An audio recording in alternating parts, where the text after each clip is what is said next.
আসসালামু আলাইকুম। প্রথমেই বলতে চাই, আমার কথা যদি আপনাদের ভালো না লাগে তাহলে আপনি আমাকে স্কিপ করে আনফলো করে চলে যেতে পারেন, কোনো সমস্যা নেই।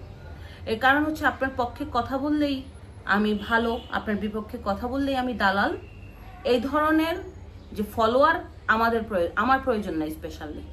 কারণ সত্য কথা বললে আপনাদের কান ব্যথা করে, মুখ ব্যথা করে, নাক ব্যথা করে, চোখ ব্যথা করে, একবারে পুরো শরীর ব্যথা করে।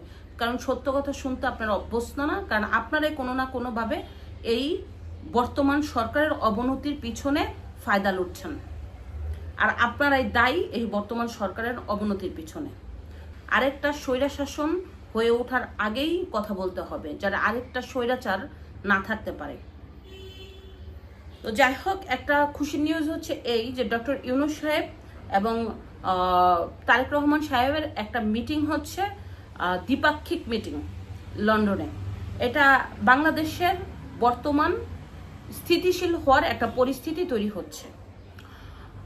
আপনার এই কাজটার জন্য ব্যাপক ভূমিকা রেখেছে বিএনপির চেয়ারপারসন বেগম খালেদা জিয়া। আসলে তার অবদানেই কিন্তু আজকে এই মিটিংটা হয়তোবা সম্পূর্ণ হবে।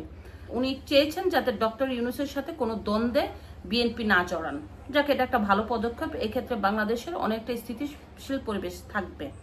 এখন দেখা যাক যে দ্বিপাক্ষিক চুক্তিতে তাদের সাথে তাদের কথাবার্তা মিলে কি মিলে না। আপনারা দেখেন যে ডক্টর ইউনূস ইংল্যান্ডে গিয়েছে দুইটি কারণে। প্রথম কারণ হচ্ছে সে একটা অ্যাওয়ার্ড নেবে এর জন্য, আর দ্বিতীয় কারণ হচ্ছে যে পাচারকৃত টাকাগুলি কিভাবে বাংলাদেশে ফেরত আনা যায়। এটা একটা অবশ্যই ভালো সাইন। যদি টাকাগুলি বাংলাদেশে আসতে পারে, বাংলাদেশের সাধারণ মানুষের অনেক উপকার হবে, বাংলাদেশের অর্থনৈতিক অবস্থা বেস্ট হবে। তো এর পাশাপাশি তারেক রহমানের সাথে বসবে সাধারণত নির্বাচন নিয়ে, যে নির্বাচন কখন হওয়া উচিত, কখন হওয়া উচিত না। এখন দেখা যাক যে কাটটা টেকে না। ডক্টর ইউনূস সাহেব কি এপ্রিল মাসেই রাখে, নাকি এর থেকে কিছু কমায় নিয়ে এসে ফেব্রুয়ারিতে নির্বাচন ফালায়, নাকি তারেক রহমান ডিসেম্বরেই রাখে, না ডিসেম্বর থেকে কিছু কনসিডার করে ফেব্রুয়ারিতে নিয়ে যায়।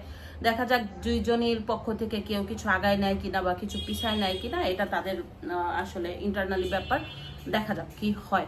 তবে যদি স্থিতিশীল পরিবেশ হয় তাহলে বাংলাদেশের পরিস্থিতির জন্য ভালো, কারণ এই মুহূর্তে দরকার একটা ঐক্য।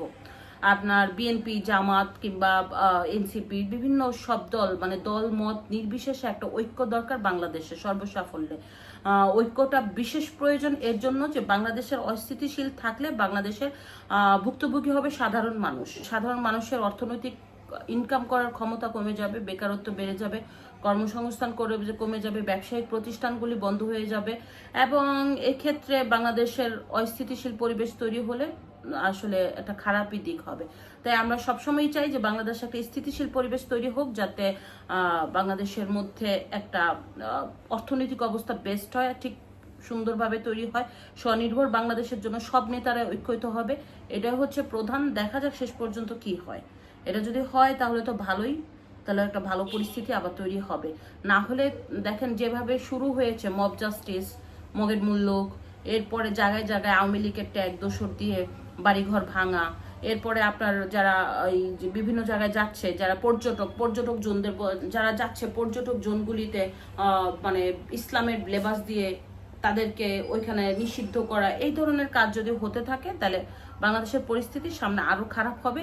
এই খারাপ হওয়ার দিকে হচ্ছে সব দল মত নির্বিশেষে সবাই যদি ঐক্যবদ্ধ হয়ে দেশটাকে একটা স্বনির্ভরশীল করা যায়, দেশটাকে একটা স্থিতিশীল পরিবেশ তৈরি করা যায়, তাহলে ভালো হবে। সবাই ভালো থাকবেন। খোদা হাফেজ।